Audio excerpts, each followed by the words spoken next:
Aujourd'hui, nous nous rendons à Haute-Rive dans la Drôme pour visiter le palais idéal du facteur Cheval.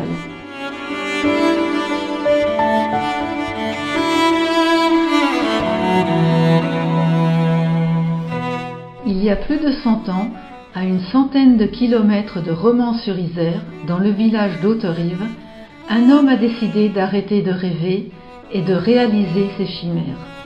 Ce n'était ni un magicien, ni un fou, mais le facteur du village, Ferdinand Cheval. Toute cette histoire a commencé de manière incroyable. Un jour, lors de sa tournée, après avoir trébuché sur un bout de roche, le facteur décide de construire un palais fait entièrement de petits cailloux. Il repère des pierres qu'il vient collecter le soir à l'aide de sa brouette. Et chaque nuit, il s'attelle à la construction du palais de ses rêves. Il commence alors à ramasser des centaines de pierres, des galets, des coquillages, des tiges de fer et les empile dans son potager. Et c'est à la nuit tombée qu'il travaille à la chandelle. Il s'inspire pour sa construction des cartes postales et des calendriers d'époque qu'il distribue. Derrière cette rue s'élève le chef-d'œuvre qu'il a mis plus de 3 décennies à construire seul, le palais idéal, monument et œuvre artistique, un temple dédié à la nature.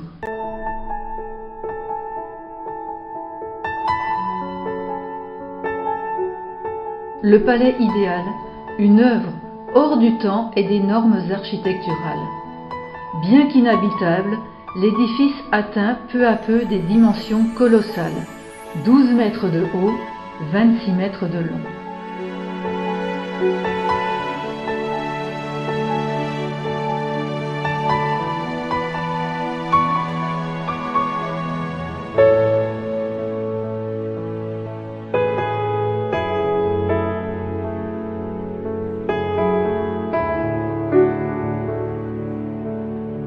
Partout sur l'édifice, le facteur inscrit ses pensées. C'est un créateur complètement décalé et hors norme.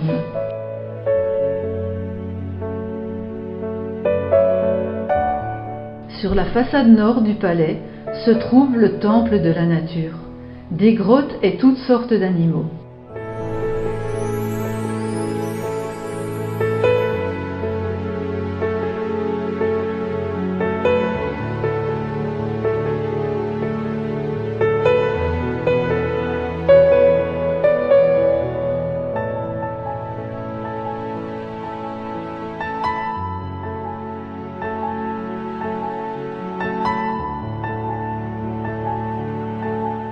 Sur la façade ouest, il y construit un temple hindou, un château du Moyen-Âge, une mosquée, un chalet suisse et la Maison Blanche. Puis il érige un escalier tournant donnant sur la terrasse.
Au sud, sous des arbres du désert et une coupole, il crée un petit musée de pierre.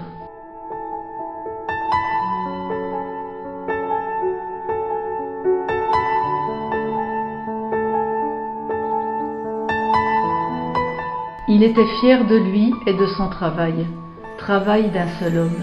Il voulait dire qu'il ne s'était fait aider de personne.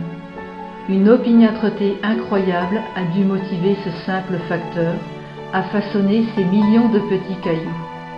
On imagine aussi sa soif de voyage, de découverte dans une galerie où se mêlent chameaux et coquillages, lui qui n'aura jamais vu la mer.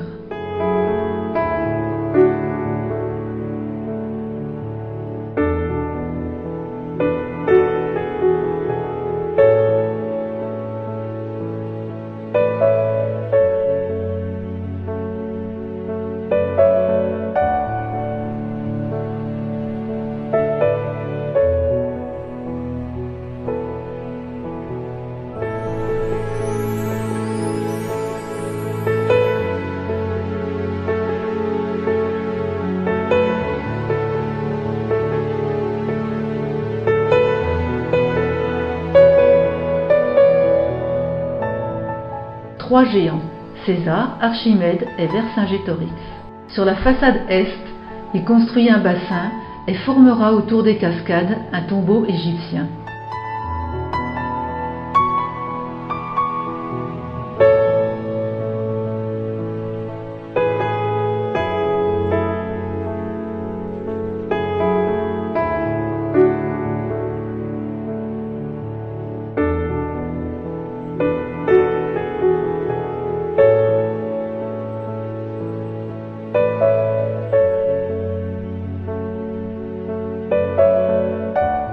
C'est depuis le belvédère, selon le facteur cheval, que l'on admire le mieux la façade est du palais.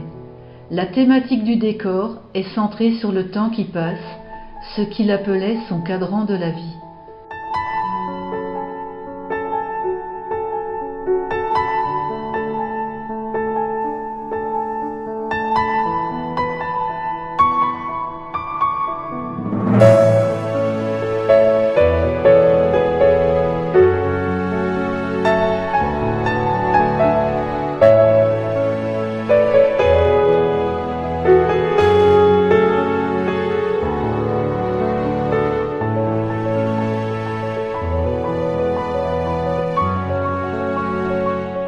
N'ayant pu être enterré comme un pharaon dans son tombeau sous son palais idéal, Ferdinand Cheval se lance à 78 ans, durant 8 années, dans la réalisation d'un nouveau tombeau dans l'enceinte du cimetière du village, le tombeau du silence et du repos sans fin.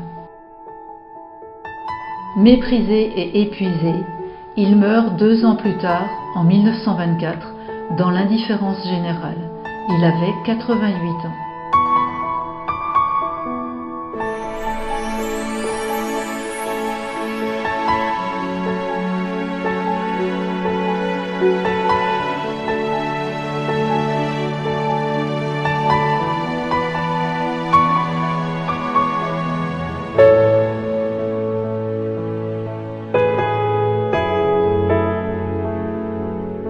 En cherchant, j'ai trouvé.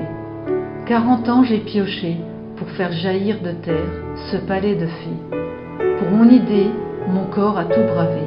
Le temps, la critique, les années. La vie est un rapide coursier. Ma pensée vivra avec ce